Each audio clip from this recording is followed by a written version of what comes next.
Very nice, but I think your studio time is up, Missy. I'm sorry, I thought I had the studio until 2. Listen, I have an email from Mark Gilbert confirming that I have the studio at 1 sharp. And as you can see, it's 57, 58, 59. It's 1 right now. Are you sure it's 1 o'clock today? Listen, your tap dancing and beatboxing may be important to you, but I am teaching a class about checks and balances. How cool, I just learned about checks and balances in school. Well, that's great. You're welcome to take a seat and learn more.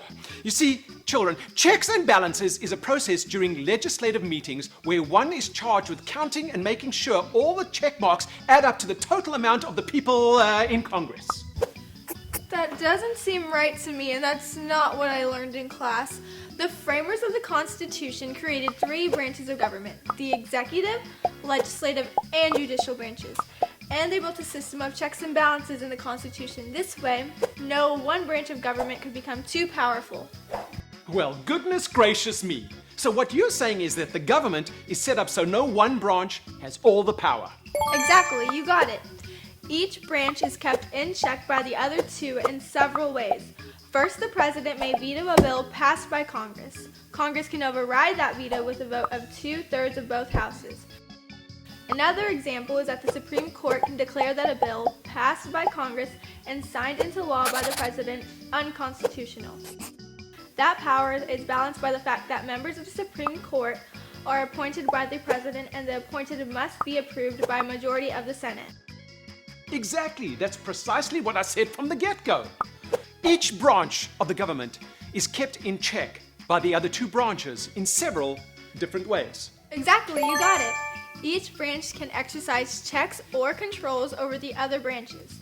Even though the branches of government are separate, they rely on one another to perform the work of government. Checks and balances in the Constitution are designed to help make sure that the branches of the government work together. For example, both the executive and judicial branches depend on Congress for funding. Another example is that the president can negotiate a treaty with a foreign country, but that treaty has to be approved by 2/3 of the Senate. Ooh, like I'm negotiating with you on studio time. Well, kinda, but I'm really sharing my studio time with you. You actually don't start till 2 o'clock. Oh, listen, let's forget about studio time for now. I want to know if checks and balances can be listed for any other purposes. Okay. It is rare, but Congress can use the power of impeachment to check for any wrongdoing by office holders in the other 2 branches, such as a president or a member of the Supreme Court.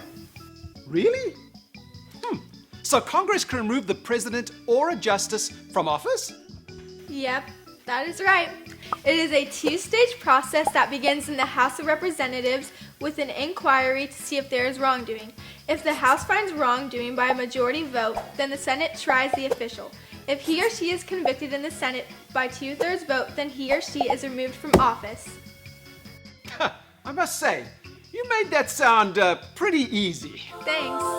Do all the kids know this much about this stuff? We actually watched a video about it. Ah, you learned about it in a video. Makes sense.